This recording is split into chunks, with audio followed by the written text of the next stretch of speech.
मित्रांनो नमस्कार. आजचे गेस्ट आहेत डॉक्टर संजय वारकड, ज्यांनी माळेगाववासियांना जवळपास 30 वर्ष सेवा दिली आहे.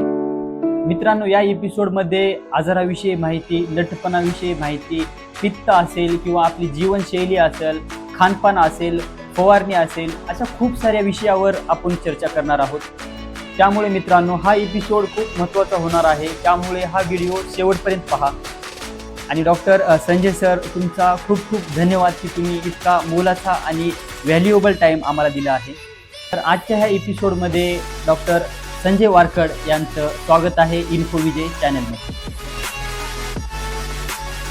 तर सर्वप्रथम सर, नेमकं डॉक्टर कसं बनलं जातं, काय प्रिपरेशन असते त्याची? सध्याच्या काळात म्हटलं तर डॉक्टर बनण्यासाठी 12वी सायन्स नंतर नीट नावाचं एक गव्हर्नमेंट परीक्षा घेते आणि त्यामध्ये सिलेक्टेड विद्यार्थ्यांना सध्याच्या काळानुसार आपल्या भारतामध्ये जवळपास 25 लाख 24 लाख विद्यार्थी दरवर्षी या परीक्षेला बसतात. त्यामधून मेरिटनुसार नीटच्या माध्यमातून मेडिकलच्या जागा सर्वप्रथम MBBS, त्यानंतर BDS, त्यानंतर BAMS, त्यानंतर BHMS अशा विविध प्रकारच्या कोर्सच्या जागा या नीटच्या माध्यमातूनच भरल्या जातात. पूर्वीच्या काळी नीटची हे नव्हती, त्या अगोदर CET-द्वारे मेडिकलच्या जागा भरल्या जायच्या. पण आता मागच्या 8-10 वर्षापासून नीट ही ह्या प्रक्रियेमधूनच आपल्याला त्या डॉक्टर बनण्यासाठी जे काही इच्छुक विद्यार्थी असतील ते त्या प्रक्रियेमधूनच जावं लागतं. तर हे हवामान बदलल्यामुळे हे रोग किंवा आजार व्हायचे चान्सेस वाढतात. तर हवामान बदलल्यामुळे कोणते कोणते म्हणजे आजार होण्याची शक्यता असते? प्रामुख्याने हवामान बदलामध्ये जर हे म्हटलं तर सर्दी, पडशे, खोकले हे साथीचे आजार हवामान बदलामुळे येतात. जसे की पावसाळ्यामध्ये दमट वातावरणामुळे फुफ्फुसाचे आजार वाढतात. एखादा माणूस पावसात भिजल्यानंतर दमट वातावरण निर्माण झालेलं असतं आणि त्यामुळं फुफ्फुसाच्या संदर्भात जे काही आजार असतात जसे की ट्युबरक्युलोसिस आहे, बाकीचे दमा आहे, ज्यांची इम्युनिटी कमी आहे, असे पेशंट लवकरच तापालाही बळी पडतात.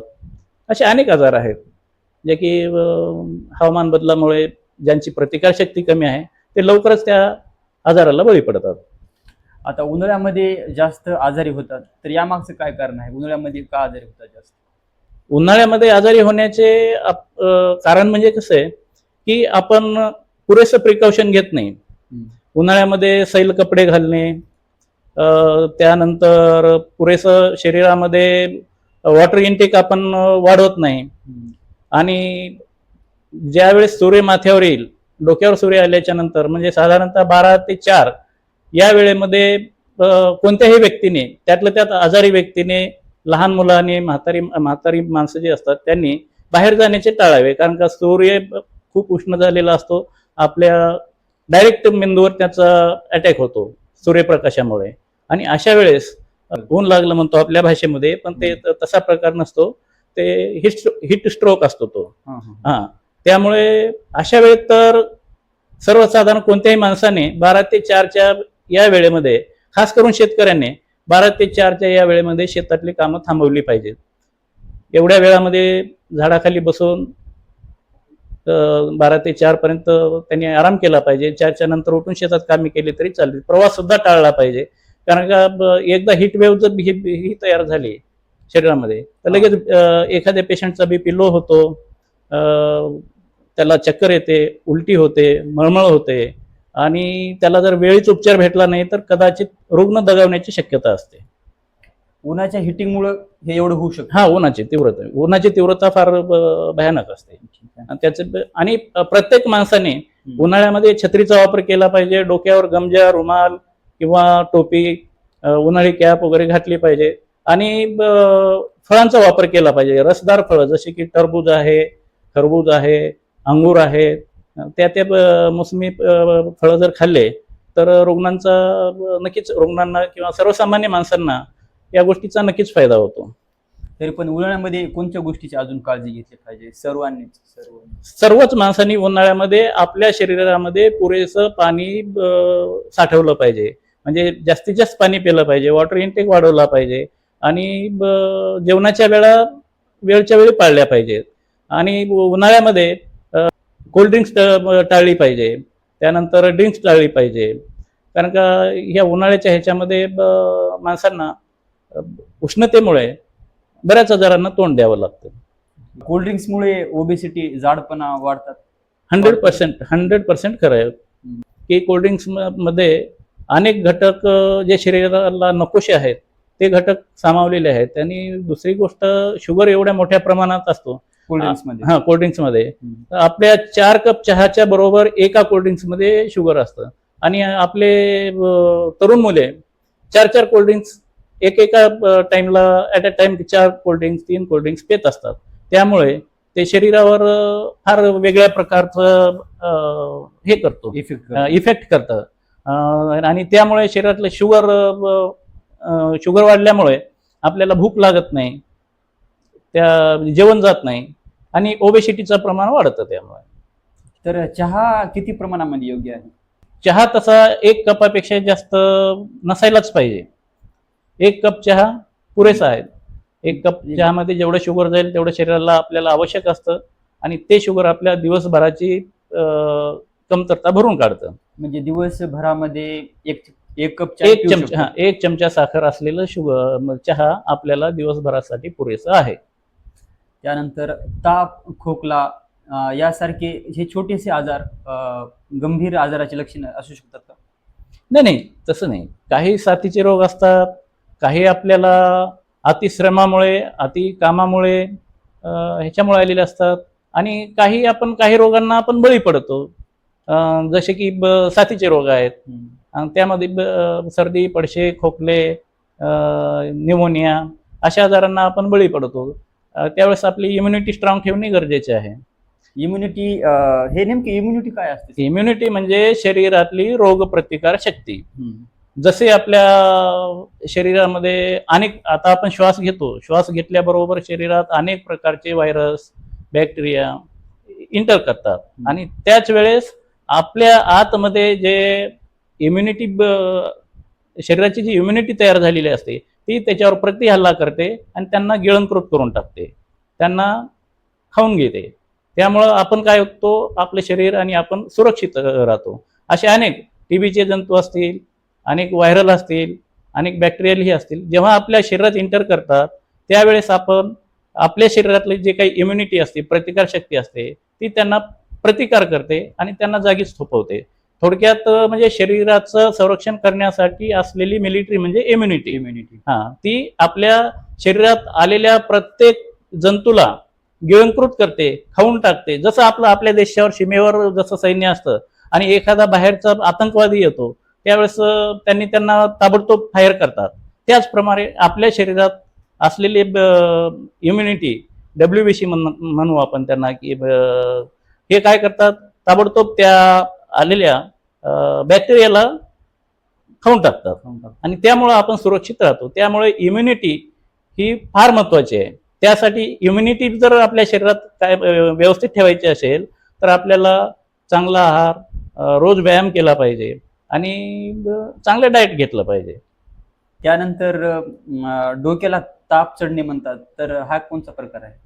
नाही, डोक्याला ताप चढणे म्हणजे काय असतो, आपण लवकर जर तापाचं ट्रीटमेंट केलं नाही तर तो ताप थोडासा जास्त हायग्रेड फिवर म्हणतो आम्ही त्याला. हायग्रेड फिवर झाल्याच्या नंतर एखाद्या वेळेस लहान बच्चू जे असतं त्याला हायग्रेड फिवरनं काय होतं की मेंदूला ताप चढला म्हणतो ना, त्यामुळे त्याला कन्व्हल्जन येतात, झटके येतात आणि त्यालाच आपण डोक्याला ताप चढला म्हणतो. ते आपल्या निष्काळजीपणामुळे झालेला हा आजार असतो. की वेळीच जर आपण ताप आल्याबरोबर त्यांना दवाखान्यात नेणे, डॉक्टरांकडे दाखवणे आणि थंड पाण्याची पट्टी करणे, आम्ही कोल्ड स्पंजिंग म्हणतो त्याला. कोल्ड स्पंजिंग जर केले किंवा थंड पाण्याचा रुमाल नाही, एखादं कपाळ, डोकं, पूर्ण अंग सैल करून पुसून घेतलं तर हे आजार आपल्याला किंवा झटके येण्यापासून किंवा हे करण्यापासून आपल्याला थांबू शकतात. आणि त्यानंतर तुम्ही ताबडतोब एखाद्या चांगल्या हॉस्पिटलमध्ये नेऊन आपल्या बाळाला डॉक्टरांना दाखवू शकता. आता काही जण गावात असे काही रुग्ण आहेत जे वयस्कर आहेत, ते काय करतात, ताप जरी आली तर तशीच अंगावर राहून म्हणजे झोपून तसंच काढतात. तर म्हणजे दवाखान्यामध्ये जात नाहीत, ताप जरी आली तरी तसेच अंगावर घेतात. तर हे किती धोकादायक आहे. अतिशय धोकादायक आहे. हम्म. यासाठी त्या रुग्णामध्ये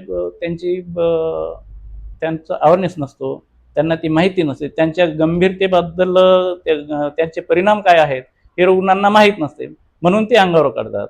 आणि जर एकदा हे हाच आजार जर वाढत वाढत वाढत गेला तर नंतर तो क्रिटिकल होतो. एखादा ह्याचा पेशंट आहे, शुगरचा पेशंट आहे, आणि त्याने असे हे जर अंगावर काढले तर नंतर तो पेशंट क्रिटिकल पोझिशनमध्ये जातो आणि अशा रुग्णांना पुढे आयसीयू मध्ये भरती करावं लागतं. त्यासाठी वेळीच सावध होऊन जर अशा रुग्णांनी वेळीच काळजी घेऊन ताबडतोब डॉक्टरांना दाखवले तर प्राथमिक स्वरूपामध्ये त्यांचं लवकरात लवकर निदान होऊन उपचार करायला डॉक्टरांना बी सोपं जातं आणि रुग्णांना सुद्धा या गंभीर धोक्यापासून वाचवता येतो.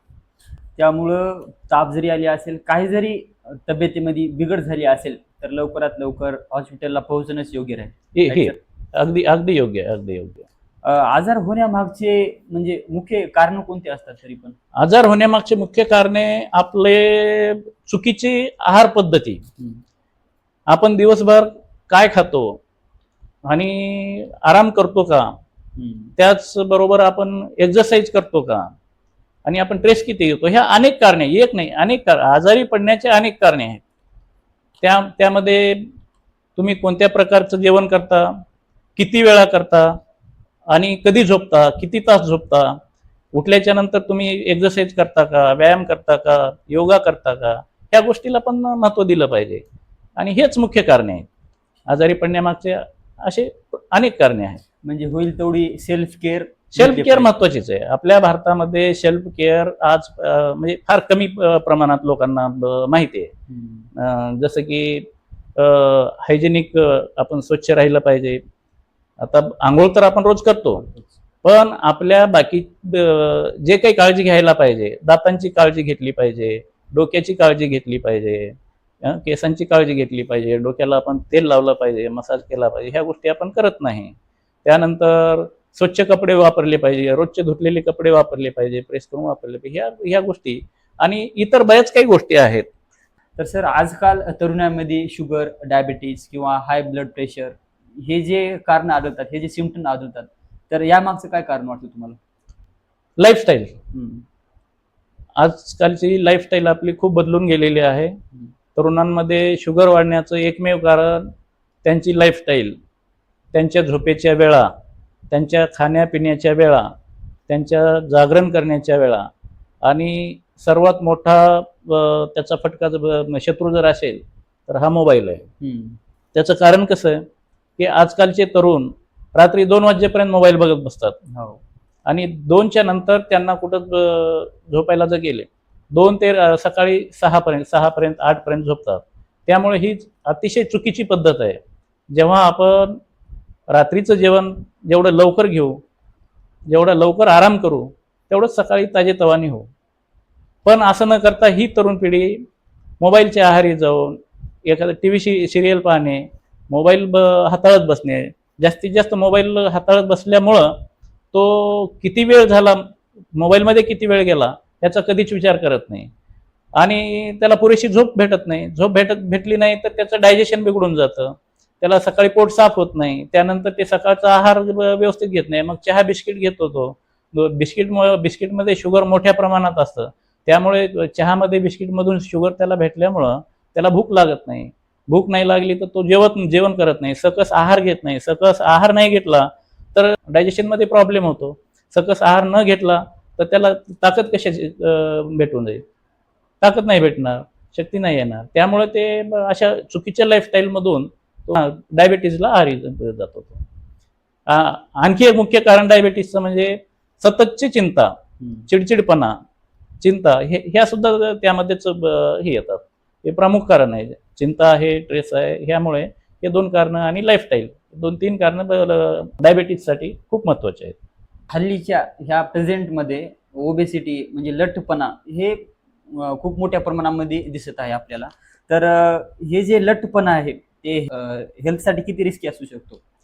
हेल्थसाठी रिस्की आहे, समाजासाठी रिस्की आहे, आई वडिलांसाठी रिस्की आहे, कुटुंबासाठी रिस्की आहे आणि स्वतःसाठी पण रिस्की आहे.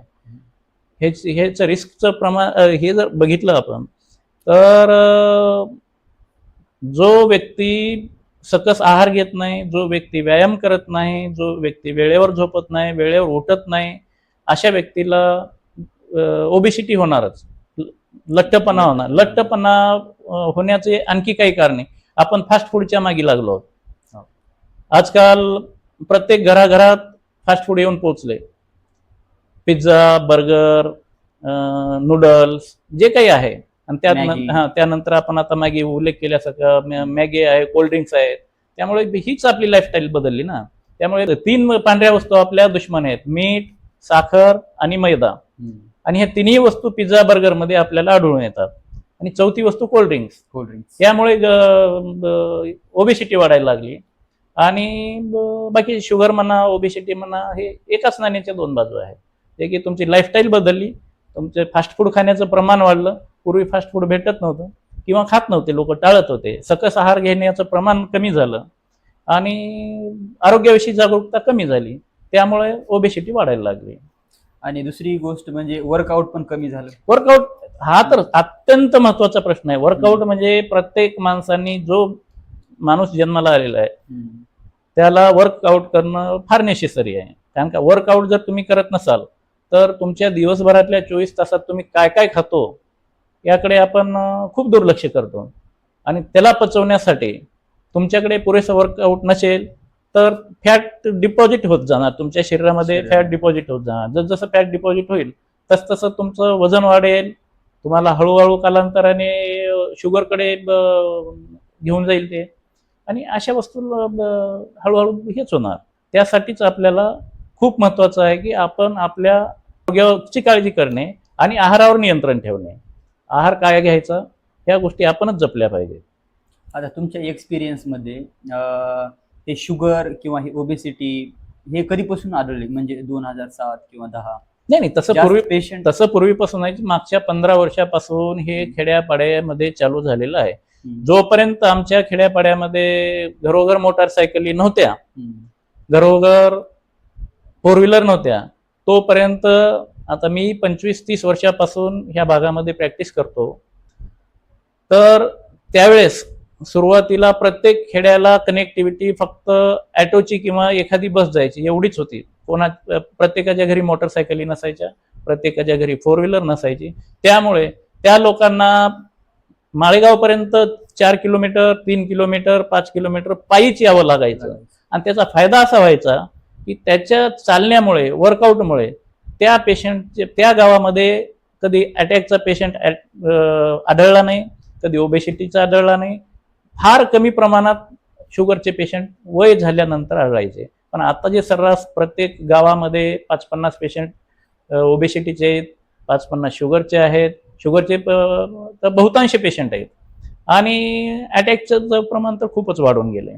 याचं कारण फक्त आणि फक्त वर्कआउट आणि स्ट्रेस, या 2च गोष्टी अतिशय धोकादायक आहेत. लाईफस्टाईल पण पूर्णपणे लाईफस्टाईल पूर्ण चेंज झाली. खेड्यातल्या लोकांची सुद्धा लाईफस्टाईल चेंज झाली. आणि त्या लाईफस्टाईलमुळे आपण वर्कआउट विसरून गेलो. वर्कआउट विसरल्यामुळे हे बाकीचे आजार वाढतच गेले. अगोदर काम पण राहत होते, खूप शेतात काम असायचे. आणि मुलं पण घरी बसून राहत नव्हते. खेळ पण खूप प्रमाणामध्ये कमी झाला फिजिकली. दुसरी एक गोष्ट फार महत्वाची तुम्ही उपस्थित केली की आपण जेव्हा शाळेमध्ये होतो, आम्ही जेव्हा शाळेमध्ये होतो किंवा आमच्या काळातली त्या शाळा ज्या होत्या, फिजिकली वर्कआउट खूप करून घ्यायच्या. कबड्डी असेल, खो खो असेल किंवा क्रिकेट असेल, असे फिजिकली ज्या ऍक्टिव्हिटी होत्या त्या खूप. आणि शाळा सुटल्याच्या नंतर आम्हाला पीटी करून घ्यायचे. आता तसं कुठेही आपण बघत नाही. का जसं जसं आपण सीबीएसई पॅटर्नकडे वळलो तसं तसं वर्कआउट खूप कमी झालं. लहान मुलांची शाळा 7 वाजल्यापासून सुरू व्हायली, 4 वाजेपर्यंत शाळेत राहिलेत, आल्यानंतर ते थकून चाललेत. आणि त्यांचा आपण अभ्यास त्यांचा करून घेतो, त्यामुळे त्यांच्या फिजिकली ऍक्टिव्हिटीकडे आपण दुर्लक्ष करतो. त्यामुळे हे खूप महत्वाचं आहे की फिजिकली जोपर्यंत तुम्ही ऍक्टिव्हिटी करून घेत नाही शाळेमध्ये किंवा घरामध्ये, आता घरामध्ये तर रोज करणं शक्य नाही, कारण का 8 दिवसातून एकच दिवस मुलगा घरी असतो, बाकीचे सर्व दिवस शाळेत असतात. आणि आज शाळेत सीबीएसई पॅटर्न असे वाईट नाही, पण फिजिकली ऍक्टिव्हिटीमध्ये खूप दुर्लक्ष झालेलं आहे. त्यामुळे बरोबर. आता आपणच आपल्या पाल्याला आपणच फिजिकली ऍक्टिव्हिटी करून घेणे ही काळाची गरज आहे. जसे की सकाळी मॉर्निंग वॉक आहे, योगा आहे, त्यानंतर मेडिटेशन आहे, थोडेसे मैदानी खेळ. आपल्याकडे जे मैदानी खेळ होते ते आता मैदानी खेळ नाही, राहिलेच नाही. पूर्वीच्या काळी आम्ही झाडावर चढायचो, डफ नावाचा प्रकार होता, तो डफ खेळायचो. आता तो प्रकार पूर्ण कालबाह्य झालेला आहे. आणि आता आम्हालाच कधी कधी वाटतं झाडावर चढल्याच्या नंतर खरंच आपण ह्या झाडावर चढलो होतो, हे विश्वास बसत नाही. त्या काळात आम्ही 7वी 8वीला असताना सरकन झाडावर चढायचो, झाडावरून खाली उडी टाकायचे. मीच एकटा नाही, असे आमचे सगळे सवंगडी, आम्ही सर्वच जण इजी गोईंग मध्ये झाडावर जायचो. कारण का तो सराव होता, शरीर लवचिक होते, ओबेसिटी नव्हती, त्यामुळे हे आपण सहज करू शकलो असतो. आता आम्ही आमच्या मुलांना जरी सांगायला गेलो तरी त्यांना सुद्धा ते खरं वाटत नाही. पण ही फॅक्ट आहे. कारण का जोपर्यंत तुम्ही फिजिकली ऍक्टिव्हिटी कम्प्लीट करत नाही तोपर्यंत तुमचं मानसिक ऍक्टिव्हिटी सुद्धा योग्य पद्धतीने विकास करत नाही. पण आता हल्लीच्या ह्या युगामध्ये मला असं वाटतंय की जिम किंवा योगा याकडे शहरी भागाने तर खूप लक्ष दिलं आहे, पण गावातल्या भागाने तेवढं लक्ष दिलं नाही, जे आपला ग्रामीण भाग आहे. तर हे जिम किंवा योगा व्यायाम किती महत्वाचा आहे? प्रत्येक माणसाला, मी मगाशी सांगितलं की व्यायाम हा प्रत्येक माणसालाच महत्वाचा आहे. जर तुम्ही त्याच्यापासून जर दूर जात असाल तर एक दिवस ते तुम्हाला शरीरावर आघात करणार आहे. लवकर तुम्ही म्हातारे व्हा, लवकर शुगर, तुमच्या 10 वर्षानंतर शुगर होणार असेल तर आजच होईल तुम्हाला, जर तुम्ही फिजिकली ऍक्टिव्हिटी. कारण का आज आपण, सर्वात महत्वाचा मुद्दा मला सांगायचा आहे की आज आपण जे अन्न खातो त्यामध्ये प्रत्येक अन्नामध्ये हे केमिकल आहे. जसं की आपण गहू आहेत, पालेभाज्या आहेत, फळे आहेत, हे कुठलंच फळ, कुठलीच पालेभाज्या आपल्याला विना फवारणीशिवाय भेटत नाही. तो आपला काळ गेला की आपण कोणतेही फळं न फवारता खाल्लेली आहेत, कोणत्याही पालेभाज्या न फवारता आलेल्या आहेत. पण आता हेच पेस्टिसाइड एवढं वापरायला लागलेत कारण का शेतकऱ्यामध्ये सुद्धा स्पर्धा झालेली आहे. शेतकरी आज गाईला किंवा म्हशीला इंजेक्शन दिल्याशिवाय दूध काढत नाही. आता आपण सकाळची जर सुरुवात केली चहाची तर ते दूध सुद्धा आपल्याला भेसळीचं भेटायला लागले, कारण का त्यानं इंजेक्शन दिल्याशिवाय ती म्हैस पांजत नाही. कारण का ते त्यांचं म्हशीचं जे हे असतं, बछडा असतं, त्याला सोडलं तर ते अर्ध दूध पिऊन घेतं. म्हणून शेतकरी काय करतात, त्याला सोडतच नाही. त्याला न सोडल्यामुळे त्याला ऑटोमॅटिक इंजेक्शन देऊन म्हशीला पांजवायचा प्रयत्न करतो. आणि त्यातून ते केमिकल रसायन, घातक रसायन आपल्या सगळ्यांच्या माती मारायला लागले. शेतकऱ्यांच्या स्पर्धा त्यांच्या पैशासाठी व्हायला लागल्या, पण सर्वसामान्य माणसांचं आरोग्य सुद्धा बरं, त्यांनाही या बाबतीत काही माहिती नाही. शेतकरी हा भोळा बावडा माणूस आहे, त्यांना फक्त एवढंच माहिती आहे की 4 पैसे आपले कसे कमावले पाहिजे. आणि हल्लीच्या बाजारात त्यांची ती कल्पना काही वेगळी नाही, म्हणजे वाईट बी नाही. त्यांना 4 पैसे भेटावं लागतं, त्याच्यासाठी ते बिचारा राबतो शेतात, पण त्यांना ह्याचे दुष्परिणाम माहित नाहीत. म्हणून दुधामधून केमिकल भेटायला लागले, पालेभाज्यामधून केमिकल भेटायला लागले, गव्हावर आपण फवारणी करतो, आंब्यावर फवारणी करतो, प्रत्येक फळावर फवारणी करतो. त्यामुळे आपल्याला ते केमिकल युक्त अन्न खाल्ल्यामुळे आपलं वजन वाढायला लागलंय, त्यातूनच आपल्याला शुगर व्हायला लागलंय. आणि जसे की कॅन्सर सारख्या बिमाऱ्या, जसं आपण शेतामध्ये शेतामध्ये तणनाशक फवारतो, त्या तणनाशकापासून आणि अनेक पेस्टिसाइड पासून कॅन्सर सारखे मोठे धोके तयार झालेले आहेत. हे माणसांनी वेळीच ओळखलं नाही तर आताची कंडिशन अशी आहे, असं प्रत्येक खेड्यापाड्यामध्ये असं एक खेडं नाही की त्या गावामध्ये 5 ते 10 कॅन्सरचे पेशंट रनिंग नाहीत. प्रत्येक गावामध्ये 5 ते 10 पेशंट कॅन्सरचे असण्यामागचं एकच कारण आहे की केमिकल युक्त अन्न. तुम्ही बाजारात केळी घ्या, कार्बाइडमध्ये फवारलेली, बुडून काढलेली. चिकू घ्या, कार्बाइडमध्ये फवारलेले आहे. तुम्ही अननस घ्या, कुठलंही फळ घ्या, कारण का ते बागवान काय करतात, कार्बाइड मधून पिकून लगेच त्यांना इन्स्टंट पाहिजे, आपल्याला इन्स्टंट पाहिजे. आज बाग कट केली, उद्या केमिकल मध्ये केळी बुडवली, सकाळी बुडवली, 2 तासाला पिवळी केळी, आपण तेच खाणार. मग आपण काय अपेक्षा करू शकता. त्यामुळे आपल्याला हे कुठंतरी बंद झालं पाहिजे. बंद नाही झालं तर आपण आपलं शेल्फ तरी त्याचा वापर नाही केला पाहिजे. जसं की शेतकऱ्याकडे आता तुमच्याकडे काही शेती आहे तर तुम्ही विदाऊट केमिकल काही शेतीत केली पाहिजे. 4 एकर 2 एकर काय का होईना. त्या प्रत्येक शेतकऱ्यांनी प्रत्येक कुटुंबानं जर हे केलं तर ह्याच्यातून बराचसा फरक पडू शकतो. त्याच्यामुळे जीवन पण वाढवू शकतं आणि आजार 100% आजार पण मात कमी देऊ होऊ शकतो आपण. त्या गोष्टी करायला. तर म्हणजे जवळपास भाजीपाला असो किंवा पूर्ण अन्नामध्येच हायब्रिडायझेशन केमिकल झालेलं आहे. प्रत्येक अन्नधान्यामध्ये दुधापासून ते अन्नधान्यापर्यंत प्रत्येक ह्याच्यामध्ये केमिकल युक्त भेसळयुक्त आहार आपल्याला भेटायला लागला आहे. म्हणून कॅन्सरचं प्रमाण, ओबेसिटीचं प्रमाण, शुगरचं प्रमाण या सगळ्या गोष्टी आपण आपल्या माती मारून घेतल्या. ठीक आहे. तर मी असंच इन्स्टावरती रील पाहत होतो, पण जे आपली राईस येते सर, ती राईस पण प्लॅस्टिकद्वारे म्हणजे तयार केलेले दाणे आहेत.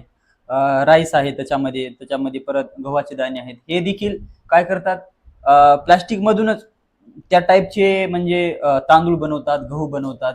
ऐकायला यायले त्यामध्ये कसं आहे, आपण अतिशय खाण्यामध्ये आपली स्पर्धा वाढली. खाण्यामध्ये कसे की आम्ही हा तांदूळ खातो, आम्ही आम्ही साधा तांदूळ खात नाही, आम्ही खूप उच्च प्रतीचा तांदूळ खातो. आणि हे आपण खाण्यापेक्षा दाखवण्याकडे आपली प्रवृत्ती जास्त वाढलेली आहे. त्याचं हे एकमेव कारण आहे. अरे बाबा, तुम्ही गावरान साळी तुम्ही हे करून आणल्या आणि थोडासा सात्विक जर तुम्ही राईस खाल्ला, थोडा चिकट असेल पण ते तुमच्या शरीराला चांगलं असेल. पण आपण काय, आपल्याला लांबच्या लांब तांदूळ पाहिजे, तो बी मोकळा झालेला पाहिजे. आणि तुम्ही म्हणले तसं की प्रत्येकाला लाईफस्टाईल म्हणजे बघून अरे हे तांदूळ हे खातात, आपण पण हे हो, तुम्ही बासमती खातो, मी का बासमती खात नाही, बासमती सारखा बासमती पेक्षा बी चांगला, हे अशी स्पर्धा वाढते. त्या खाण्यापेक्षा आपल्याला चांगलं कुठलं आहे, आरोग्याला कुठलं चांगलं आहे, शरीराला कुठला तांदूळ चांगला आहे हे बघणं आणि जास्तीत जास्त आपल्याला घराऊ तांदूळ कसा भेटेल, राईस ओरिजिनल कसा भेटेल याकडे आपलं लक्ष असायला पाहिजे. ते आपण सोडून दिलो आणि मार्केटमध्ये गेल्याच्या नंतर एक मोठे मोठे दुकान बघतो, चांगले तांदूळ बघतो, चांगल्या उच्च प्रतीचे बघतो आणि घरी घेऊन येतो. आपण त्याच्यात हेल्थच्या बाबतीत त्याचा विचारच करत नाही ना. या गोष्टी झाल्या. आता आपल्या गावामध्ये असे काही घरं आहेत की कोकणवरचे तांदूळ आणतात, ते तांदूळ विकतात आणि दुसरे तांदूळ आणतात. पण मला असं म्हणायचे आपल्या गाववाल्यांना की जे कोकणचे तांदूळ आहेत तेच खाण्याचा प्रयत्न करा. कारण मी तर सर कोकणचे तांदूळ शिवाय खातच नाही, मला ती चव पण लागत नाही दुसऱ्या तांदूळाची. आपल्या शेतातला माल आपण खाल्ला पाहिजे. साधा आणि सरळ सोपं गणित आहे. आपल्या शेतात जे पिकतं तेच आपण खाल्लं पाहिजे. आपल्या शेतात व्यतिरिक्त आपल्याला जे काही भेटत नसेल ते आपण बाहेरून आणू शकतो, पण ती खात्री करून कोणत्याही पद्धतीने का. फक्त विषय असा आहे की तुम्हाला सकस आहार भेटला पाहिजे आणि ओरिजिनल भेटलं पाहिजे. आणि आपण थोडं आपल्या शेतकऱ्यांमध्ये बी आता आपण जागरूकता निर्माण करण्याची वेळ आली आहे की म्हणजे त्यांच्या शेतामध्ये कमीत कमी विषारी फवारणी कशी कमी केली पाहिजे. आणि आपल्या पूर्वीच्या काळी जे आपण शेणखत वगैरे वापरत होतो, ऑर्गॅनिक शेतीकडे आपल्याला कसं वळवता येईल त्या शेतकऱ्यांना, यासाठी आपण मोठ्या प्रमाणात प्रबोधन करणं गरजेचं आहे. त्यातून निश्चितच फायदा होईल. ठीक आहे. परत आपल्या विषयाकडे परत वळू आपण. तर सर, हे ऍसिडिटी, पित्त याचे खूप त्रास आहे लोकांना. तर हे पित्ताचं काय कारण आहे? याचं एकच कारण आहे की तुम्ही व्यायाम सोडून दिला, तुम्हाला भूक कधी लागते, तुम्ही वेळच्या वेळी जर जेवणाच्या वेळा पाळल्या तर तुम्हाला ऍसिडिटीच होत नाही. आता पित्ताचं कारण कसं आहे, आयुर्वेदामध्ये सांगितलेलं आहे, रस प्रकृती, कफ प्रकृती, पित्त प्रकृती आणि वात प्रकृती. तर त्यानुसार काही जणांची पित्त प्रकृती असते, आपण मान्य करू. पण त्याने सुद्धा जर योग्य आहार घेतला, योग्य आहार योग्य वेळी जर घेतला तर पित्त होणारच नाही. चहाचं प्रमाण वाढलं, पित्त वाढण्याचं कारण चहा, त्याच्यानंतर अवेळी जेवण, मसालेदार पदार्थ, आणि हे प्रत्येकाला सहज उपलब्ध व्हायला लागलं आता. आणि त्यामुळे पित्त वाढण्याचं हे एकमेव कारण आहे. मी तर असं समजेन की पित्त वाढण्याचं कारण नसताना आपण पित्त वाढवून घेतो.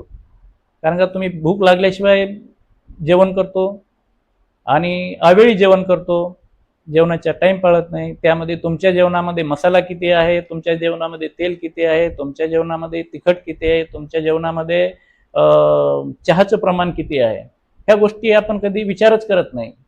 जे समोर दिसेल ते आपण खाऊन टाकतो. त्यामुळे ते पित्ताचं प्रमाण वाढत चाललंय. आता काही जण म्हणजे डोकं दुखलं म्हणून सकाळच्या वेळेस जीभ साफ करते वेळेस बोट घालू घालू पीठ पाडतात, तर हे योग्य आहे का? अतिशय चुकीचा प्रकार आहे. तुम्ही सकाळी हायजीन, तुमचं ओरल हायजीन व्यवस्थित ठेवलं पाहिजे, दात घासले पाहिजे, तोंड धुतलं पाहिजे, ह्या गोष्टी नाही. पण असा काही प्रकार नाही तो. ऍसिडिटी वाढू नये याच्यासाठी तुम्ही तत्पर राहिलं पाहिजे. ज्या काही आता मी सांगितलो अशा गोष्टीपासून दूर राहिलं पाहिजे, व्यसनापासून दूर राहिलं पाहिजे. अतिशय चहा जास्त घेत असाल तर पित्त ऑटोमॅटिक तुम्ही काही केलं तरी थांबणारच नाही, आणि मग तुम्ही ते परत ऍसिडिटीच्या गोळ्या चालू करता. म्हणजे त्याच्यावर तुम्ही रोग कमी करत नाही, फक्त रोगाला थोपवतो जाग्यावर, रोग कमी होत नाही. त्यासाठी तुम्ही त्याच्या मुळाशी जातच नाही. ऍसिडिटी कमी होण्यासाठी तुम्ही कधी योगा करत नाही, कधी प्राणायाम करत नाही, कधी कपालभाती करत नाही, किंवा कधी वॉकिंग करत नाही. त्यामुळे पित्त वाढणारच आहे. तर आपल्या दैनंदिन जीवनामध्ये अशा 5 गोष्टी सांगा ज्या की आजारापासून आपल्याला वाचवतील, आजार दूर ठेवतील. योग्य आहार, योग्य विहार, योग्य विचार, आणि त्याचबरोबर योग्य निद्रा, झोप सुद्धा तुमची व्यवस्थित झाली पाहिजे, आणि फिजिकल फिटनेस. ह्या 4-5 गोष्टी जर तुम्ही टाळल्या, म्हणजे योग्य पद्धतीने केल्या, तर तुम्हाला आजार होणारच नाही. ठीक आहे. तरी पण रोजच्या दैनंदिन जीवनामध्ये आहारामध्ये कोणत्या गोष्टी घेतल्या पाहिजेत आणि कोणत्या गोष्टी टाळल्या पाहिजेत?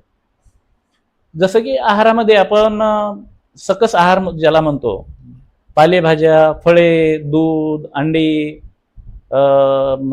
मच्छी, त्यानंतर काही प्रमाणात नॉनव्हेज हे घ्यायला हरकत नाही, पण त्याचं योग्य प्रमाण असायला पाहिजे.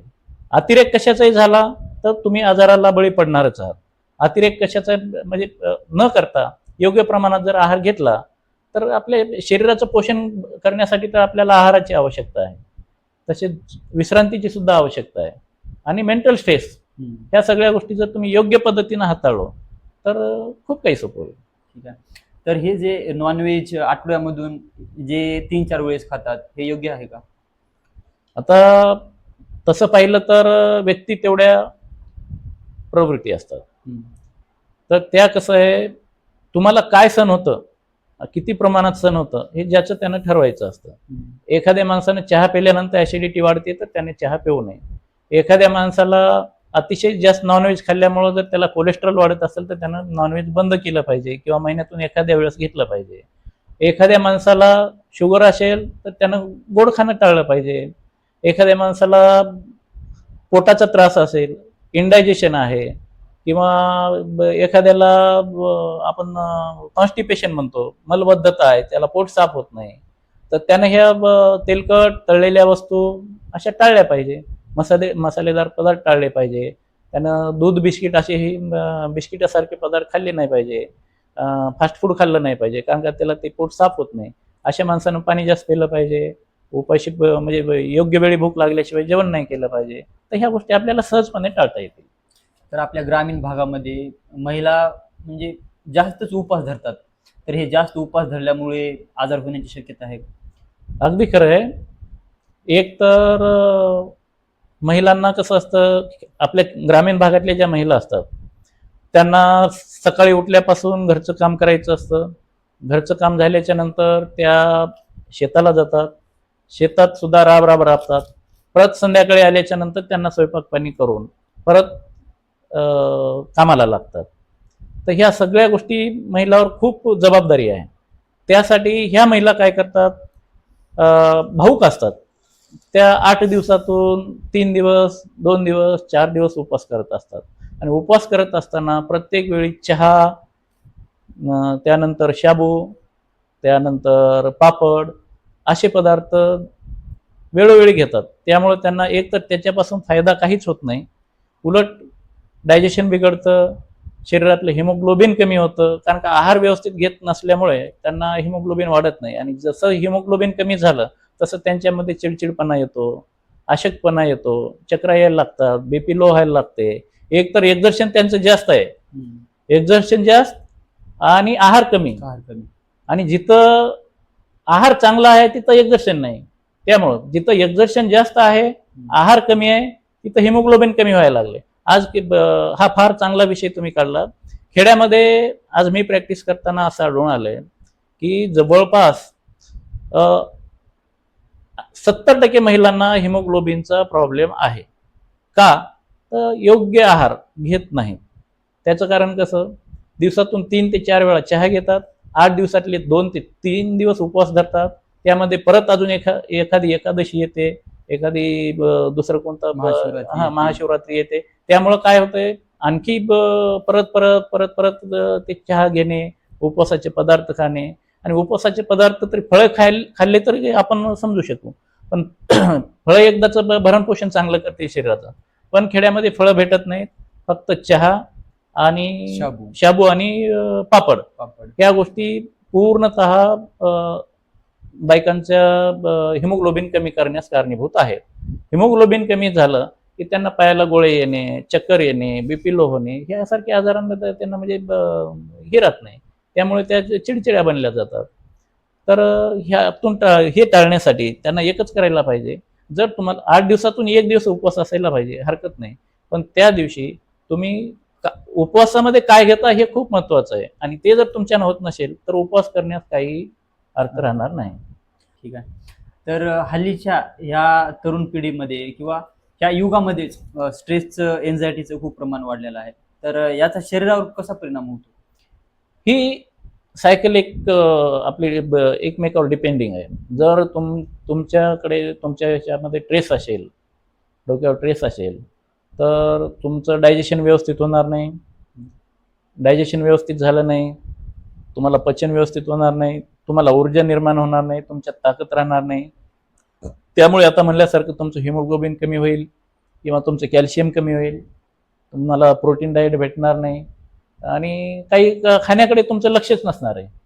त्यामुळे स्ट्रेस हा अत्यंत घातक प्रकार आहे. त्यामुळे स्ट्रेस प्रत्येकाने टाळला पाहिजे. स्ट्रेस हा आपला शत्रू आहे. एक साधं आणि सोपं सूत्र आठवण ठेवायचं की स्ट्रेस हा माणसाचा सर्वात मोठा शत्रू आहे. स्ट्रेसमुळं तुम्ही लवकर म्हातारे व्हाल, लवकर तुम्ही आजाराला बळी पडाल. आणि स्ट्रेसमुळं जसं की शुगर, स्ट्रेस घेणाऱ्या माणसाला लवकरात लवकर शुगर येते. याचं कारण फक्त स्ट्रेस आहे. तर स्ट्रेस एका रोगाला नाही, अनेक रोगाचं प्रमुख कारण जर मूळ कारण असेल तर स्ट्रेस आहे. त्यामुळे स्ट्रेसला कसं अवॉइड करता येईल आपल्याला ते आपण बघितलं पाहिजे. स्ट्रेस अवॉइड करण्यासाठी फक्त तेच सांगायला लागलो की मित्रांच्या मैफिलीत बसा, एखाद्या भक्ती मार्गाला जा, भजन असेल, कीर्तन असेल, तुमचं संगीत असेल, एखादं नाटक असेल, मनोरंजन असेल, मित्रांसोबत गप्पा गोष्टी असेल, 4 चौघामध्ये गप्पा गोष्टी असेल, अशा गोष्टी तुम्ही केल्यानंतर स्ट्रेस आपोआप. एकटेपणा टाळा. स्ट्रेसला जर तुम्हाला दूर करायचं असेल तर तुमचा एकटेपणा टाळा आणि डोक्यातलं चक्र थांबवा. हे 2 गोष्टी टाळा म्हणजे स्ट्रेस कमी होईल. एकटेपणा टाळला पाहिजे. स्ट्रेसचं कारण मला असं वाटतं की मोबाईल पण आहे. मोबाईलच्या नादामध्ये मी तर सुरुवातीला तुम्हाला सांगितलं, मोबाईल हा प्रत्येक रोगाचं मूळ कारण मोबाईल झालाय आजच्या घडीला. कारण का मोबाईल टाळल्याच्या नंतर बाकीची गोष्ट आहे. आणि मोबाईल जास्त वेळ हाताळल्यानं सुद्धा स्ट्रेस येतो. सारखं स्क्रीनवर किती तुम्ही 2 तासापेक्षा जर जास्त कोणताही माणूस स्क्रीनवर असेल तर त्याला ऑटोमॅटिकली हेडॅक होतो आणि केमिकल चेंजेस होऊ शकतात. मध्ये इंटरनल केमिकल चेंजेस जे आहेत ते मोबाईलमुळे होऊ शकतात. आणि जेव्हापासून मोबाईल आलाय तेव्हापासूनच हे एका जागी येणं, 4 चौघात जाणं, हसी मजाक करणं. मोबाईल आलाय म्हणण्यापासून अँड्रॉइड मोबाईल ज्या दिवशी आला त्या दिवशीपासून आपण माणसापासून दुरावत गेलो. त्यामुळे अँड्रॉइड मोबाईल हा माणसाचा मित्र आहे का शत्रू आहे हे आपणच ओळखायला पाहिजे. आहे अँड्रॉइड मोबाईल चांगला बी आहे आणि त्यापेक्षा वाईटही आहे. आपण त्याचा वापर कसा करून घेतो यावर बरंच काही डिपेंड आहे. तर मानसिक तणावामुळे काही सिम्पटम दिसून येतात, तर ते कसे दिसून येतात? चिडचिडेपणा वाढतो, त्यानंतर त्याला कुठल्याही गोष्टीत इंटरेस्ट नसतो, उत्साहीपणा त्याचा निघून गेलेला असतो. आणि साधारणतः तो अशा त्याच्या चिडचिडेपणामुळे तो मित्रापासून दुरावतो, घरच्यांनाही आईवडिलांनाही त्याची चिंता वाटायला लागते. आणि एखादा विद्यार्थी असेल तर त्याच्या वर्गातले मित्र सुद्धा त्याच्यापासून दूर राहतात. हा असाच आहे बाबा, हा चिडचिडाच आहे. त्यामुळे स्ट्रेस खूप महत्वाचा. तुम्हाला कसं मॅनेज करता येईल स्ट्रेसला, ते फार महत्वाचं आहे. आता तर लोकांनी मेंटल हेल्थसाठी बेसिक कोण्या गोष्टीची काळजी घेतली पाहिजे? भांडणापासून दूर राहिलं पाहिजे. त्यानंतर आपले हेवेदावी काही असतील तर त्याच्यापासून दूर राहिलं पाहिजे. आणि मी आताच सांगितलं तुम्हाला की संगीत आहे. तुमचा एखादा एक तरी तुम्हाला छंद असायला पाहिजे जीवनामध्ये अभ्यासाशिवाय. असा एखादा एक म्हणजे एक तर तुम्हाला असा छंद पाहिजे, गायनाचा असेल किंवा तुम्हाला पेंटिंगचा असेल, ज्याच्याच आपल्याला आवडीनं इंटरेस्टनं आपण ते हे करू शकतो. आणि त्याच्यात आपला वेळ जाईल. आणि ते केल्याच्या नंतर आपल्याला काय आत्मिक समाधान भेटतं. आत्मिक समाधान एखादा कलाकार असतो, त्याला गायनाचा छंद असतो, एखादा असतो की त्याला पोहण्याचा छंद असतो, एखादा माणूस असतो त्याला पेंटिंग करण्याचा छंद असतो, दुसरा एखादा मित्र असतो की त्याला एखाद्या अनेक वस्तू संग्रहित करायचा छंद. अनेक छंद आहेत. कुठला तरी एखाद्याला बासरी वाजवायचा छंद असतो. अनेक छंद आहेत. एखादा छंद तुम्हाला असलाच पाहिजे, कारण का त्यामुळे तुमचा स्ट्रेस आहे ते तिकडे डायव्हर्ट होतो. ठीक आहे. तर तुम्हाला काय छंद आहे सर? या माध्यमातून ही विचारण्याची मला संधी भेटली. आता छंद म्हणाल, मला गायन आवडतं. त्याच्यानंतर बाकी मला क्रिकेट आवडतं. खेळण्यामध्ये मी माझ्या कॉलेजच्या जीवनात क्रिकेट चांगल्यापैकी खेळलेलं आहे. त्यामध्ये मी वादविवाद स्पर्धेमध्ये भाग घ्यायचो शाळेमध्ये, कॉलेजमध्ये. त्यानंतर असे छोटे मोठे छंद आहे. अशी फार मोठी हॉबी नाही, पण थोडक्यात अष्टपैलू म्हणण्यापैकी जसं हे असतं तसं मला प्रत्येक गोष्टी थोडी थोडी का होईना, पण मी आवड आहे. प्रत्येक गोष्टीचा मला छंद आहे. अशा प्रत्येक गोष्टी मी त्या वेळी केलेल्या आहेत. म्हणजे जीवनात अभ्यासाव्यतिरिक्त एखादा छंद पाहिजेच, फार गरजेचं आहे. आत्मिक समाधानासाठी तुम्हाला एखाद्या छंदाची फार आवश्यकता आहे. हे अँटीबायोटिक ज्यांना जशी फार्मसी झालेली आहे, जरा थोडंफार नॉलेज आलेले आहे, तर ते अँटीबायोटिकचा यूज करतात. तर तुम्हाला काय वाटते, हे कधी घेणं योग्य आणि कधी नाही घेणं योग्य आहे? आता यावर मी बोलणं म्हणजे फार योग्य असणार नाही. तरी पण मला माझ्या माहितीनुसार माझ्या सदस्य वेळ बुद्धीला जे सुचेल तसं तुम्हाला सांगतो. अँटीबायोटिकचा वापर हा फक्त विशिष्ट रोगामध्ये म्हणजे आपल्याला करणं गरजेचंच आहे, त्याच वेळेस डॉक्टर लोक करतात. पण हे अँटीबायोटिक जे आहे ते तुम्ही मनानं जर घेत असाल एखाद्या केमिस्टकडे जाऊन, तर ते खूप धोक्याचं आहे. कारण का त्या केमिस्टला ते अँटीबायोटिक कशासाठी द्यायचं, किती दिवसासाठी द्यायचं ते डायग्नोस झालेलं असतं. डायग्नोस हा डॉक्टरच करतो, कुठलाही का असणार. त्या डॉक्टरांनी त्या पेशंटची तब्येत तपासल्यानंतर, त्यांचं एखादं डायग्नोस झाल्यानंतर, शिबीशी झाले असेल, त्या रक्त तपासला असेल, तर त्यावेळेस त्या डॉक्टरांना माहित राहते की ह्या पेशंटला ही 3 दिवसाचं अँटीबायोटिक दिलं पाहिजे किंवा 5 दिवसाचं दिलं पाहिजे का 7 दिवसाचं दिलं पाहिजे आणि कोणतं दिलं पाहिजे ते डॉक्टर ठरवू शकतात. डॉक्टरांच्या प्रिस्क्रिप्शन शिवाय अँटीबायोटिक घेणं म्हणजे आपण आपल्या पायावर कुऱ्हाड मारून घेण्यासारखं आहे. आणि अँटीबायोटिकचा एकदा अँटीडोट तयार झाला तर तुम्हाला ते वारंवार निष्क्रिय होऊन जाईल नंतर. कारण का किती दिवस घ्यायचं, आपण मनानच जातो, थोडी सर्दी झाली तरी दुकानावर जातो, 2-3 अँटीबायोटिक आपल्याला माहीत असतात, ते अँटीबायोटिक घेतो, घरी येतो, झोपी जातो, 2 दिवस कमी झाल्यासारखं वाटतं, परत वाढतं.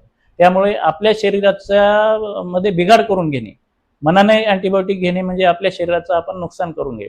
अँटीबायोटिक देणं म्हणजे शरीरामध्ये एखादं मनानं अँटीबायोटिक घेणं म्हणजे आपल्या ब्लडमध्ये आपण बॉम्ब स्फोट करून घेतल्यासारखं आहे. त्यामुळे अँटीबायोटिक घेताना चांगल्या डॉक्टरांना विचारल्याशिवाय, चांगल्या डॉक्टरांकडून प्रिस्क्रिप्शन घेतल्याशिवाय, त्यांनी तपासून दिल्याशिवाय अँटीबायोटिक घेणं हे फार धोकादायक आहे. ठीक आहे. तर मी म्हणल्यासारखं जे केमिस्ट आहेत किंवा ज्याला थोडीफार नॉलेज असते गोळ्यांची, त्यांना सगळं समजल्यासारखं वाटतं. तर हे पेन किलर आपण जास्त घेतल्यामुळं शरीरावर कोणते परिणाम होऊ शकतात? तसं पाहिलं तर पेन किलर आपण सवय लावून घेतलेली आहे. पेन किलर जे का तर एक आपण मेंटली एक एवढे त्याच्या आहारी गेलो, जसं एखादा माणूस व्यसनाधीन होतो, तंबाखू खाणे, सिगारेट ओढणे, अल्कोहोल घेणे, तशीच आता काही लोकांना त्या पेन किलरची सवय लागलेली आहे. ते एक तुम्हाला सकाळी सहजच वाटतं की माझं डोकं दम तुम्ही म्हणजे आज ते त्याला हाताळताना एवढं तुम्ही मी हे व्हायला लागला की थोडाही वेट करायला तयार नाही. ताप आली पेन किलर घ्या, गुडघा दुखला पेन किलर घ्या, दाढ दुखली पेन किलर घ्या, डोकं दुखलं पेन किलर घ्या.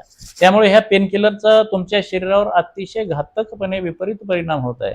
त्याचं कारण असं पेन किलर हे डॉक्टरांच्या सल्ल्याशिवाय घेणं अतिशय चुकीचं आहे. दुसरी गोष्ट पेन किलरने तुमच्या लिव्हरवर तुमच्या किडनीवर त्याचा परिणाम होतो. पेन किलर तुमच्या ह्याच्यातून लिव्हर आणि किडनीला एवढं धोकादायक आहे की बऱ्याच आजकाल आपण खूप बघायला लागलो. प्रत्येक गावात आता 3-4 पेशंट दरवर्षी किडनी फेल्युअरमध्ये चाललेली आपण डायलिसिस करायला लागले. आमच्या म्हणजे पूर्वीच्या काळी डायलिसिस कधीतरी ऐकण्यात यायचा. हा प्रकार डायलिसिस नावाचा प्रकार जिल्ह्यावर एखादं रुग्णालय असायचं की तिथं डायलिसिस केल्या जायचं. पण आता तिथं कॉर्पोरेट हॉस्पिटल एवढे झालेत की त्यांच्याकडे सुद्धा म्हणजे लाईन लागली डायलिसिससाठी. याचं कारण एक तर आता सांगितल्याप्रमाणे आपण केमिकलयुक्त आहार खायला लागलो. त्यानंतर सर्वात मोठं कारण पेन किलर आपण मनानेच घ्यायला लागलो. त्यामुळे प्रत्येकाला विनंती आहे की मनाने पेन किलर घेऊ नका. आपणच स्वतःचा डॉक्टर बनू नका. त्यासाठी योग्य डॉक्टरांकडे जाऊन तुम्ही पेन किलर म्हणजे पेन किलरची खरंच तुम्हाला गरज आहे का आणि त्याची गरज असेल तरच ते पेन किलर घ्या. अन्यथा तुम्ही तुमच्या म्हणजे आपण काय आपल्या शरीरावर आपण प्रेमच करायला तयार नाही. आपण बाह्य स्वरूप बघायला लागलो की माझं डोकं इन्स्टंट थांबलं पाहिजे. मग पेन किलर घेतलो आणि मी फिट झालो. तुम्ही आता पेन किलर घेता पण 5 तास तुमच्या शरीरामध्ये मध्ये आत काय बदल व्हायला लागलाय, तुमच्या किडनीला किती त्याचं प्रेशर यायला लागलंय, किडनी काय म्हणायला लागली हे तुम्हाला माहिती आहे का?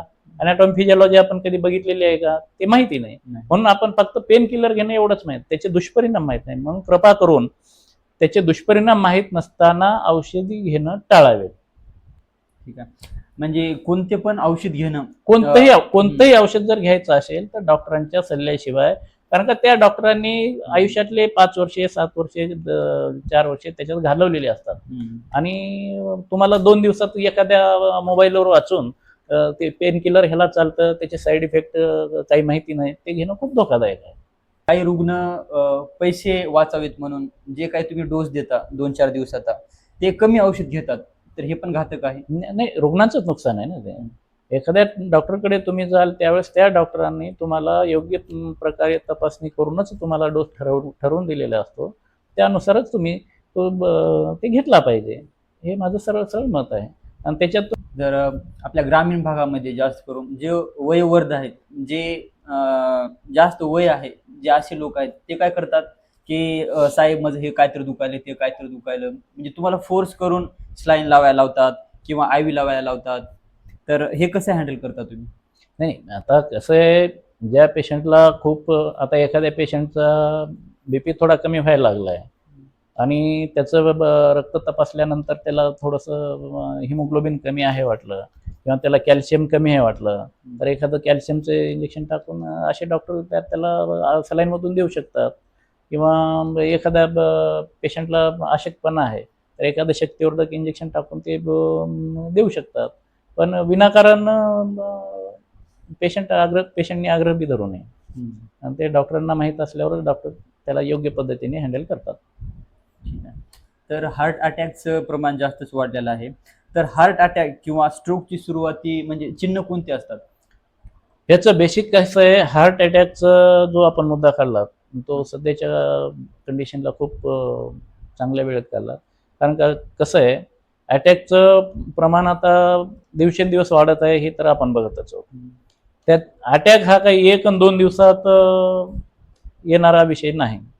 तर त्याची सुरुवात मागच्या 10 वर्षापासून 15 वर्षापासून झालेली असते.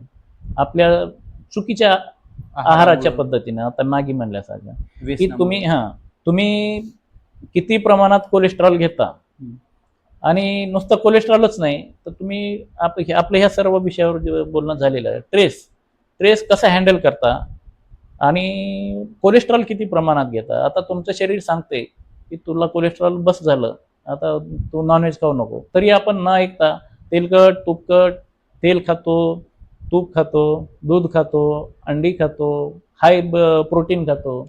त्यामुळं कोलेस्ट्रॉल वाढल्याच्या नंतर एक गाठ तयार होते आणि त्याला ते थ्रॉम्बोसिस झालं की ती गाठ हृदयाच्या रक्तवाहिनीमध्ये अटकून बसते आणि तिथून पुढे आपल्याला रक्त सप्लाय होत नाही, त्यावेळेसच आपण म्हणतो की अटॅक आला.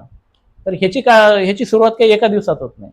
ह्याची सुरुवात मागच्या 10-15 वर्षापासून झालेली असते. त्याचे पूर्वलक्षणे आपलं सांगायचे जर झाले तर चालताना धाप लागणे, चालताना धाप लागणे, एखाद्या वेळेस चक्कर येणे, घाम येणे, बीपी वाढणे, हे अशी जर गंभीर लक्षण दिसत असतील तर त्याला अजिबात निष्काळजीपणा न करता लवकरात लवकर तुमच्या एखाद्या स्पेशलिस्ट डॉक्टरकडे जाऊन त्याच्या सर्व चाचण्या घेतल्या पाहिजे. कोलेस्ट्रॉलची चाचणी घेतली पाहिजे. कोलेस्ट्रॉलसाठी कमी करण्यासाठी मग डॉक्टर गोळ्या देतील, त्या गोळ्या व्यवस्थित हँडल केल्या म्हणजे रोजच्या रोज खाल्ल्या पाहिजे न चुकता आणि आपल्या शरीरातल्या सर्व तपासण्या करून घेतल्या पाहिजे. आहार आपला नियंत्रित ठेवला पाहिजे.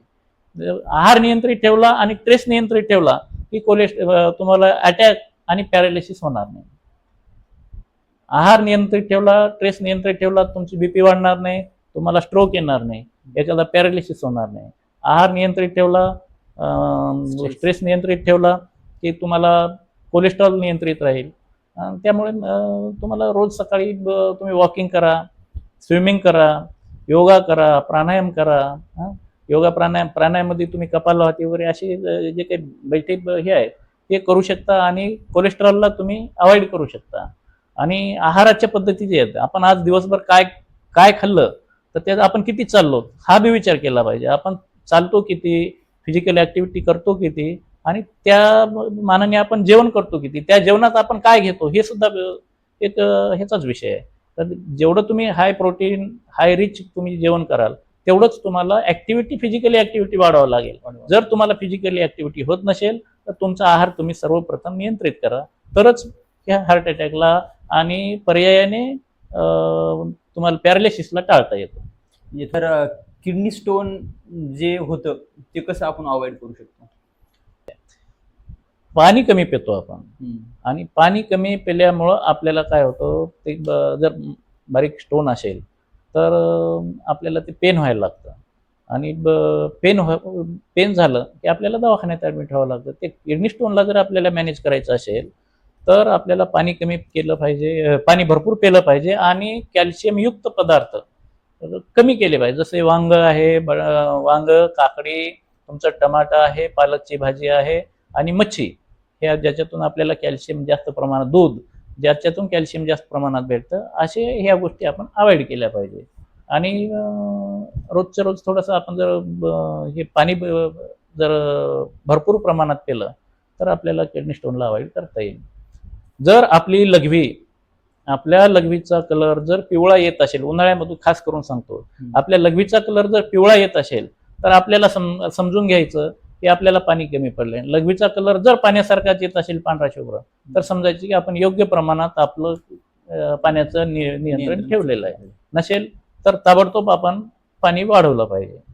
ह्या खूप महत्वाच्या गोष्टी आहेत. ठीक आहे. एखाद्या वेळेस असं होतंय की माणूस अचानक बेशुद्ध पडतो, तर हे बेशुद्ध अशक्तपणामुळे पडतो का, हे बेशुद्ध का होतो अचानक? त्याचे बेशुद्ध पडण्याचे अनेक कारणे आहेत. एखादा माणूस बेशुद्ध कशामुळे पडला त्याचे आपल्याला मुळाशी जावं लागतं. एखाद्याला शुगर पेशंट आहे, त्याला कमी शुगर झाली तरी तो बेशुद्ध पडतो, जास्त शुगर झाली तरी तो बेशुद्ध पडतो. एखाद्याला आता उन्हाळ्याच्या दिवसात, उन्हाळ्यामध्ये तो पायी चालत असताना जर मी सांगितल्याप्रमाणे 12 ते 4च्या दरम्यान ज्या वेळेस सूर्य आपल्या डोक्यावर येतो त्यावेळेस जर आपण सतत चालत राहिलो, शरीरातलं पाणी घामाद्वारे निघून जातं, शोषून घेतं आणि आपल्याला पाणी कमी पडलं त्यावेळेस भोवळ येऊन पडू शकतो तो. एखादा पेशंट फिट्सचा असू शकतो, तर ते आपल्याला त्या पेशंटला बघितल्याशिवाय हे कळणार नाही की तो बेशुद्ध कशाने पडलाय. अनेक कारण आहेत बेशुद्ध पडण्याचे, पण ते बघितल्याच्या नंतर समजून येतात. तर सर्वसामान्य माणसांनी काय केलं पाहिजे जर एखादी व्यक्ती बेशुद्ध पडला असेल? त्याला लवकरात लवकर जवळच्या हॉस्पिटलमध्ये त्यांना हॉस्पिटॅलिटी हे केलं पाहिजे. अँब्युलन्स बोलवणे, ताबडतोब हॉस्पिटलला दाखल करणे. जे की आपण त्या पेशंटला बेशुद्ध पडल्यानंतर खेड्यामध्ये काही लोक त्याचा चप्पलचा वास दे, कांद्याचा वास दे असे करतात, हे प्रकार टाळले पाहिजे. बरं का? त्यासाठी लवकरात लवकर त्याला त्याच्या अंगावर कपडे असतील तर एखादी गळ्याभोवती काही रुमाल असेल, काही असेल, त्याला सैल करणे आणि त्याला एखाद्या चांगल्या अँब्युलन्समधून किंवा ह्याच्यामधून चांगल्या हॉस्पिटलमध्ये नेऊन लवकरात लवकर त्याला वैद्यकीय सेवा कशी लवकर सुरू करता येईल हे आपल्याला मॅनेज करता आलं पाहिजे. ठीक आहे. तर अनेक वेळा असं होतं की पेशंटला आजार काहीतरी असतो, पण ते ज्या गोष्टी डॉक्टरना सांगायच्या आहेत त्या गोष्टी टाळतो. जसे की एखादी पेशंट दारू पीत असतो किंवा सिगरेट ओढत असतो किंवा अजून XYZ काही कारणं असतात. तर डॉक्टरांना संपूर्ण माहिती देणं किती महत्त्वाचं आहे? अतिशय महत्वाचं आहे, कारण का तुम्ही पेशंट डॉक्टरांपासून जे काही आजार लपून ठेवता त्यामुळे तो पर्यायाने तुम्ही डॉक्टरांना तर ह्याच्यात आणताच, अडचणीत आणता, पण पर्याय त्यापेक्षाही जास्त अडचण तुम्ही स्वतःबद्दल आणून घेता. कसं तुम्हाला एखादी बीपीची गोळी चालू आहे, तुम्हाला एखादी शुगरची गोळी चालू आहे, तुम्हाला एखादी कॅन्सरची गोळी चालू आहे, तुम्हाला एखादी रक्त पातळ व्हायची गोळी चालू आहे, तुम्हाला एखादी तुमची फॅट कमी व्हायची गोळी चालू आहे. तर ह्या गोळ्या डॉक्टरांना माहीत असणं गरजेचं आहे. ते तुम्ही माहिती दिल्याशिवाय त्यांना काही कळणार नाही आणि डॉक्टरांना उपचार करायलाही सोपं जाणार नाही.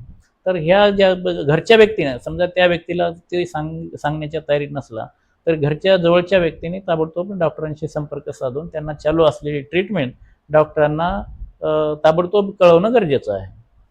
ठीक आहे. तर काही जण आता गुगलवर सर्च करून स्वतः मेडिकल घेतात, हे कितपत योग्य आहे? अतिशय घातक आहे. गुगल तुम्हाला सर्वच सांगत नाही, तर कारण का कसं आहे की तुम्हाला फक्त गुगल मेडिसिन सांगेल, हे मेडिसिन ह्याला चालतं एवढं सांगेल. पण समजा तुम्हाला त्या मेडिसिनची ॲलर्जी आहे तर गुगल येऊन तिथं तुम्हाला ते ट्रीट करणार आहे का? एखादा आता समजा आम्ही 20-20, 25-25 वर्षापासून आमच्यासारखे डॉक्टर काही प्रॅक्टिस करतात, तर त्यांनाच माहीत असतं की त्या पेशंटला आता रोज आल्यामुळे तो कोणता पेशंट कशाच्या कुठल्या ड्रगचा ॲलर्जिक आहे, कोणत्या ड्रगपासून त्याला ॲलर्जी आहे, हे त्या डॉक्टरांना सहजपणे माहीत असलं किंवा त्या डॉक्टरांनी चिठी दिलेली असते. तर त्या पेशंटनं ते दाखवणं गरजेचं आहे. मनाने गोळ्या घेणे आणि त्या गुगलवरून गोळ्या घेणे हे अतिशय धोकादायक आहे. कारण का आपण आपल्या स्वतःच्या शरीराला आपण एखाद्या रोगाच्या खाईत लोटायला लागलो किंवा एखाद्या दुष्परिणामाकडे आपण घेऊन चाललो.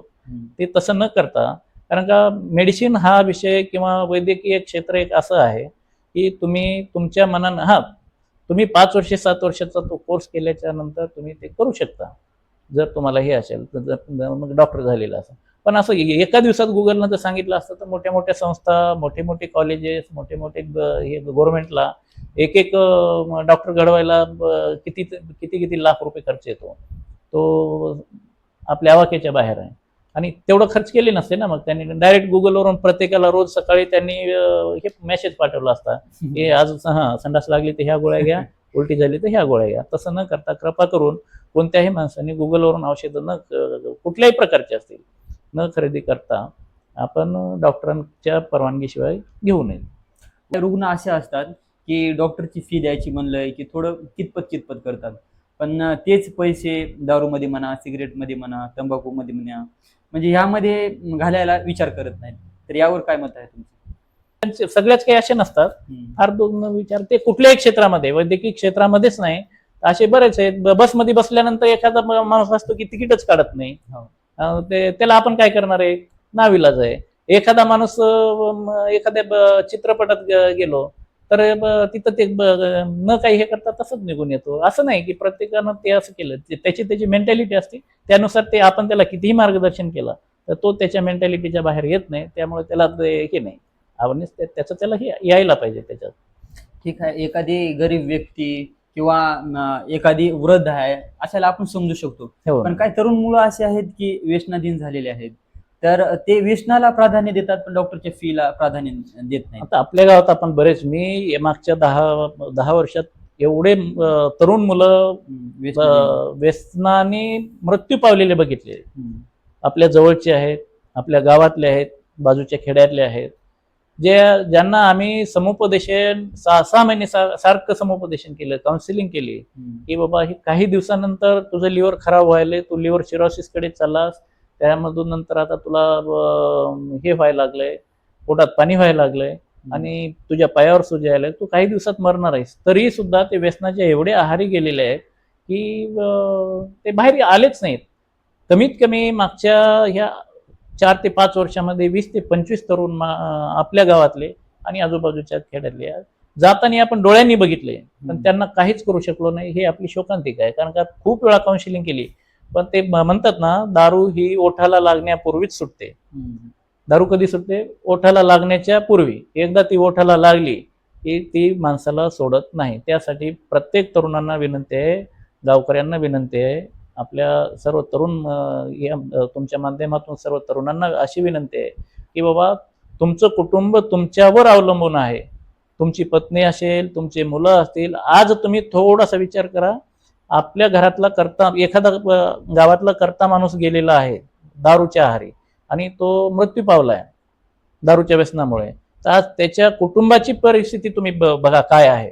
करता पुरुष गेल्यानंतर तुमच्या माघारी तुमच्या लेकरांचं, बायकोचं, आई वडिलांचं काय हाल अपेष्टा होतात, ह्या जर आपण बघितलो तर तो माणूस कधीच दारूला स्पर्शही करणार नाही.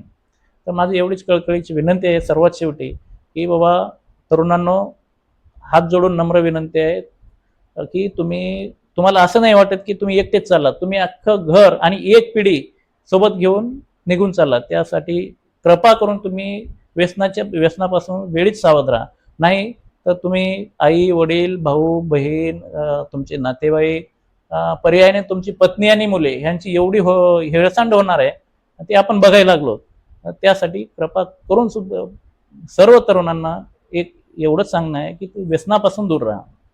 व्यसन कशाचंही असतं, व्यसन हे वाईटच आहे. तुम्ही असं नाही की तुम्ही तंबाखू खाल्ल्याने कॅन्सर होतो, सिगारेट पिणाऱ्या माणसांना स्ट्रोक बसतो, एखाद्या वेळेस पॅरालिसिस किंवा अटॅक काही होऊ शकतं.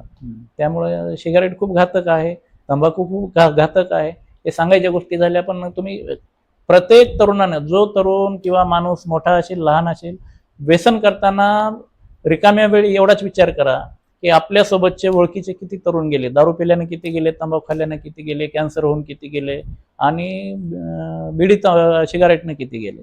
याचा जर विचार केला तर जो तरुण किंवा सदसद विवेक बुद्धी ज्याला आहे तो जागा होतो आणि ज्याच्याकडे सदसद विवेक बुद्धीच नाही तर तो यातून जागे होणार, त्याला आपण काही करू शकणार नाही. म्हणून सर्वांनाच एकदा परत शेवटी एकदा आपण सर्वांनीच विनंती करू आणि असे गावोगाव कॅम्प जरी घेतले व्यसनाधीनतेचे तरी त्यापासून आपल्याला बऱ्याच लोकांना परावृत करता येतील आणि ही काळाची गरज आहे. जसे की तुम्ही आता जे सेवानिवृत्त झालेले आहेत, एक्स सर्व्हिसमॅन किंवा जे गरीब आहेत, जे दुःखित पीडित आहेत, त्यांना मोफत ट्रीटमेंट देता, तर जे हे नवीन पिढी आहे, नवीन डॉक्टर होणारे आहेत, त्यांना काय मार्गदर्शन करतात याबाबत?